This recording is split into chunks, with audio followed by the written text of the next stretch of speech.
आदाब, मैं दीपा सिंह। स्वागत है आप सभी का उदित राज न्यूज में। आइए आज हम चर्चा करते हैं अपने वरिष्ठ पत्रकार मिस्टर आर के दुबे जी से। जी नमस्कार, आपका भी बहुत बहुत स्वागत है। तो जी बताइए, आज किस विषय पर आप चर्चा करना चाहती हैं दीपा जी? सर, मेरा सवाल ये है कि लॉकडाउन का सबसे ज्यादा असर किस पर पड़ा है? लॉकडाउन से असर किस पर ज्यादा पड़ा है? जी।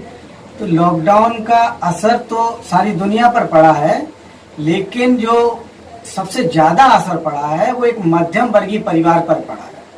क्योंकि जो सबसे निचले तबके का जो व्यक्ति है उस पर तो सरकार भी ध्यान दे रही है, उसको राशन भी दे रही है, उसको पेंशन के रूप में अलग अलग रूप में उसको दिया जा रहा है।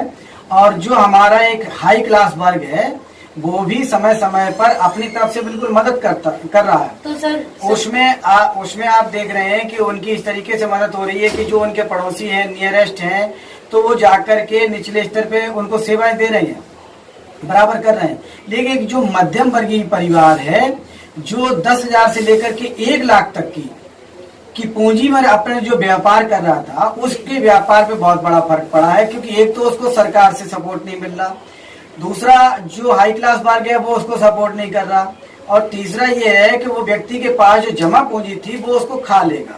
तो जब उसको वो खत्म कर लेगा उस पैसे को, तो वो आगे व्यापार कैसे करेगा?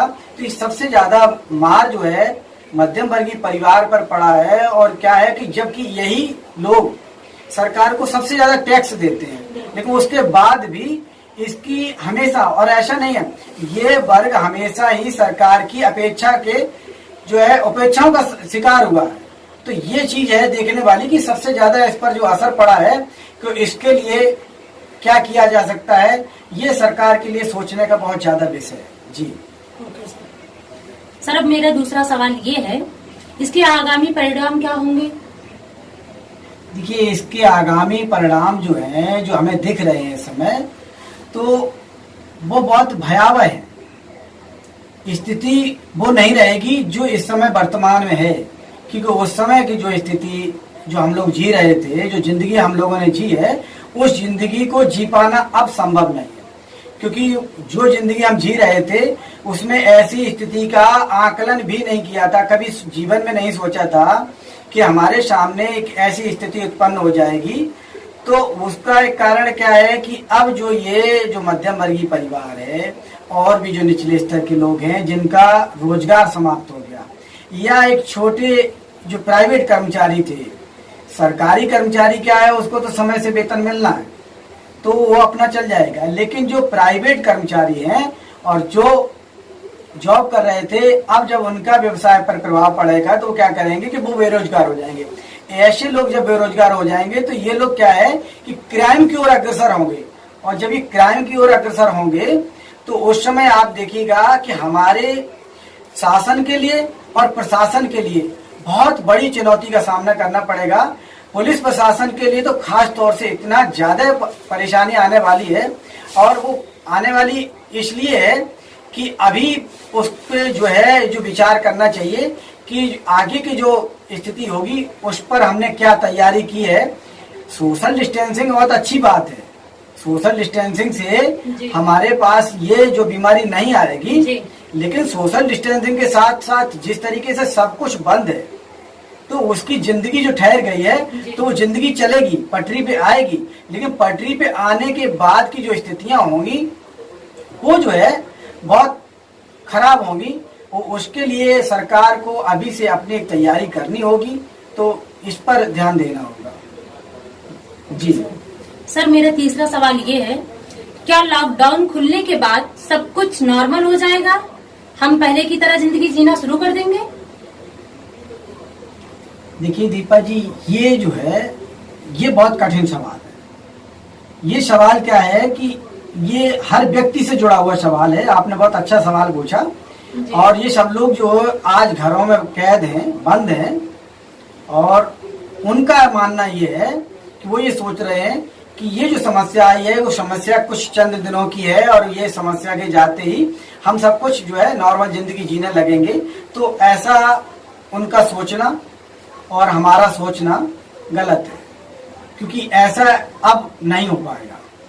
वो ऐसा क्यों नहीं हो पाएगा कि उस समय जो हम जिंदगी जी रहे थे और अब जो जिंदगी जिएंगे, जिस तरीके से हमने पूरी दुनिया का हाल और रिजल्ट देखा, उससे आपने देखा होगा कि अब जो है ये सोशल डिस्टेंसिंग का जो है, इससे बहुत सारे तरीके बदल जाएंगे। जैसे शादी समारोह है, संस्कार है, पब्लिक गैदरिंग के जो कार्यक्रम है वो बदल जाएंगे। तो ये जो स्थिति है, अब हमें इसको जो है जो हमारे जीव का स्वाद है जी उस पर थोड़ा कंट्रोल करना पड़ेगा।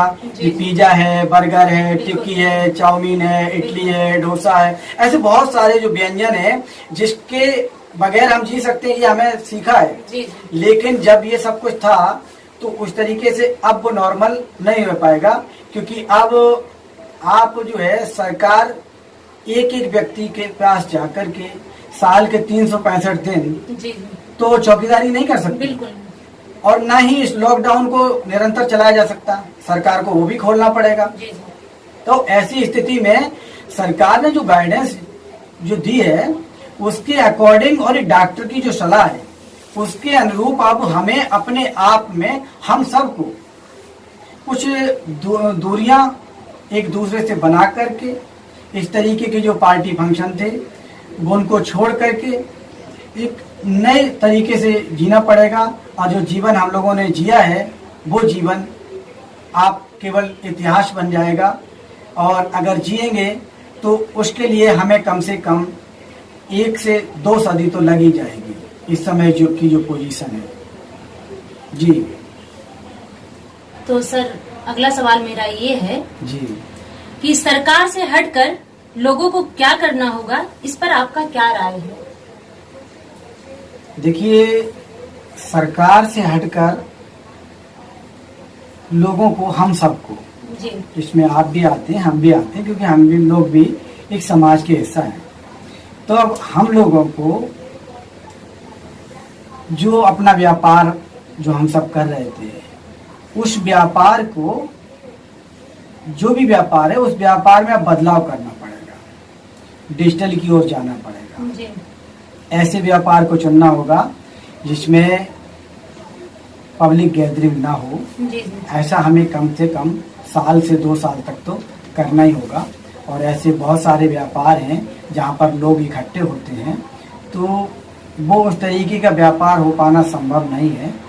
और दूसरी चीज़ ये है कि ये जो बिजनेस है, जी इस बिजनेस को अगर उन्होंने नहीं बदला तो कि बहुत सारे बिजनेस खत्म होने वाले हैं। मैं अगर इलेक्ट्रॉनिक की बात करूं, इलेक्ट्रिकल की बात करूं, तो इलेक्ट्रिकल और इलेक्ट्रॉनिक से जुड़े हुए बहुत सारे व्यवसाय ऐसे हैं, बहुत सारी कंपनियां ऐसी हैं जो बंद होने की कगार पे पहुंच जाएंगी। चाहे वो ऑर्केस्ट्रा हो, डीजे है, आपका लाइटिंग सिस्टम है, ये जो पब्लिक गैदरिंग के उसमें काम आते थे, ये व्यवसाय जो है आने वाले समय में कुछ समय के लिए ये जो है बिल्कुल डल हो जाएंगे। तो ऐसे में, ऐसी स्थिति में उनको अपने व्यवसाय का तरीका बदलना पड़ेगा। लोगों को ये समझना होगा कि हम अभी से लॉकडाउन खुलने का इंतजार न करें, शुद्ध खाना खाएं, जी जहां तक हो सके बाजार की चीज को खाने से बचें, परहेज करें, अपनी इम्यूनिटी बढ़ाएं, अपना जो दिनचर्या थी भागम भाग की उससे बच करके कुछ समय अपने शरीर के लिए निकालें, जिससे वो खुद में स्वस्थ रहें। और बाजार की चीज़ों के खान पान के साथ साथ जो फालतू की गैदरिंग है, जो इस लॉकडाउन ने हमें सिखाया है, इस लॉकडाउन ने हमें ये सिखाया है कि हम कम पूंजी में भी हम गुजारा कर सकते हैं, कम संसाधन में भी हम जो है स्वस्थ और सुरक्षित रह सकते हैं। तो अगर हम इसको कोशिश करें कि अपनी दिनचर्या में भी ढाल दें तो उसके लिए जो है बहुत अच्छा रहेगा। और इसके लिए सरकार की जरूरत नहीं है, ये हम सबको स्वयं करना होगा। जी तो अगला सवाल हमारा ये है सर, सरकार से आप क्या उम्मीद करते हैं या क्या सुझाव?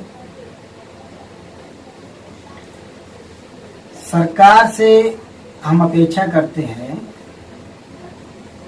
कि जो सबसे ज्यादा मध्यम वर्गीय तबका है वो सबसे ज्यादा टैक्स पे करता है, सबसे ज्यादा सरकार का सहयोग करता है और सबसे ज़्यादा वो बिजनेस से लेकर के और जो सर्विस सेक्टर है, प्राइवेट सर्विस सेक्टर है, उससे जुड़ा हुआ व्यक्ति था। आज की जो मार पड़ी है, मैं हमेशा अलग अलग विषय को उठाता हूँ, लेकिन आज का हमारा यही विषय है कि सरकार को मध्यम वर्गीय परिवार के जो लोग हैं उनको ध्यान में रखते हुए कोई रणनीति तैयार करनी चाहिए। आप निचले तबके तक सुविधाएं पहुंचा रहे हैं, अच्छी बात है, किसी का विरोध नहीं करना चाहिए, हम हर संभव सहयोग करना चाहिए और हमसे भी जो होता है और हमारे जैसे भाइयों के साथ जो होता है वो सब करते हैं। लेकिन सरकार अपनी तरफ से, अब मान लीजिए कि जो व्यापार हैं वो उनके व्यापार में किस तरीके की छूट दी जाए जिससे वो अपने आप को फिर दोबारा से स्टैंड कर सके, क्योंकि इस समय की जो थे वो नील हो चुके उनकी पोजीशन, और अभी कुछ टाइम और इस तरीके का रहेगा तो इससे क्या है कि अब उनको बिजनेस बिल्ड करने में बहुत ही परेशानियों का सामना करना पड़ेगा और ऐसे समय में उनको सरकार से मदद की बहुत ज़्यादा ज़रूरत पड़ेगी।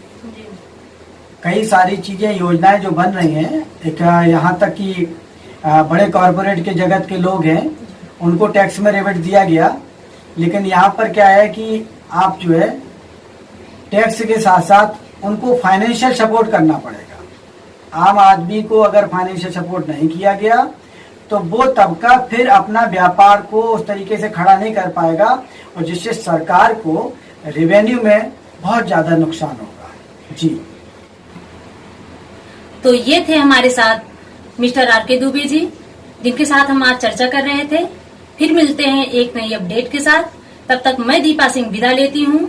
देखते रहिए उदित राज। धन्यवाद। धन्यवाद।